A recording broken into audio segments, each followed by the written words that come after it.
If you enjoy this type of content and would like to see more of it and support the channel, feel free to subscribe and turn on notifications.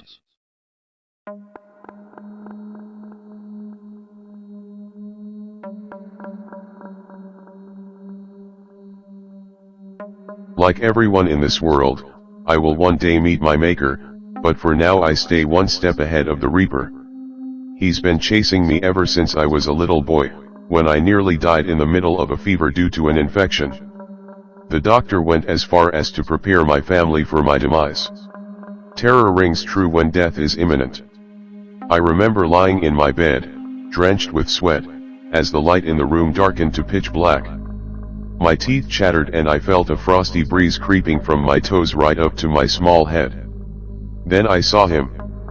A tall, frightening, hooded specter descending from the darkest shadows in what I thought was my bedroom. What terrified me the most was his skeletal face and the dry, thorny tongue lolling about and over his jagged teeth. I screamed as the roar of what seemed like 1,000 tornadoes splintered my eardrums, while he raised his scythe. Whether it was my lust for life or my childish impudence, I turned my back on him and yelled, "It's my life." I didn't know at the time that I'd cheated death. Suddenly the lights were back on and I was screaming on the floor. My mom raced in and scooped me up. I tried to tell my parents about what happened, but they all assumed the fever had made me hallucinate. From that day forward I had an incredible understanding that I was in control of my destiny. I knew deep down in my soul that the only reason people died was due to them giving up and losing the fight. I was afforded the opportunity to cheat death many times over the years, despite my attempts to stay safe.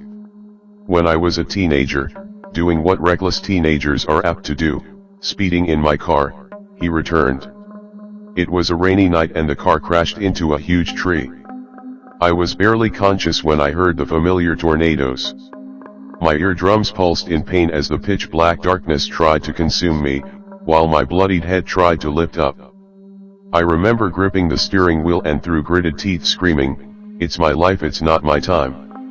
I saw the Reaper glaring at me with his black eyes through the windshield, his enraged skull against the glass.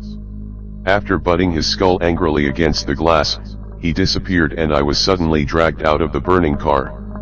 One of the creepiest encounters was when I was in my late 20s, carelessly walking through a bad neighborhood.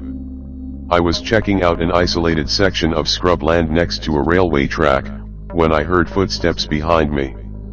Before I could turn around to face my attacker, I felt the searing pain of a long blade being thrust into my back.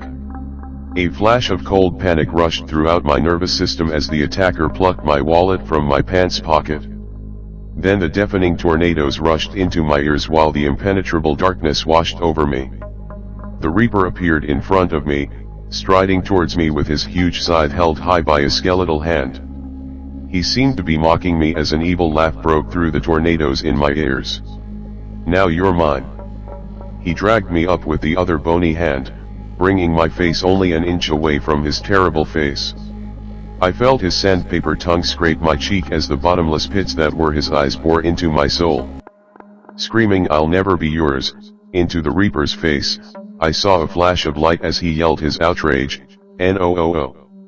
Since then, I've been on constant lookout. My wife recently gave birth to a beautiful baby boy. The other night I could have sworn I saw a shadow hovering over them both in the darkness.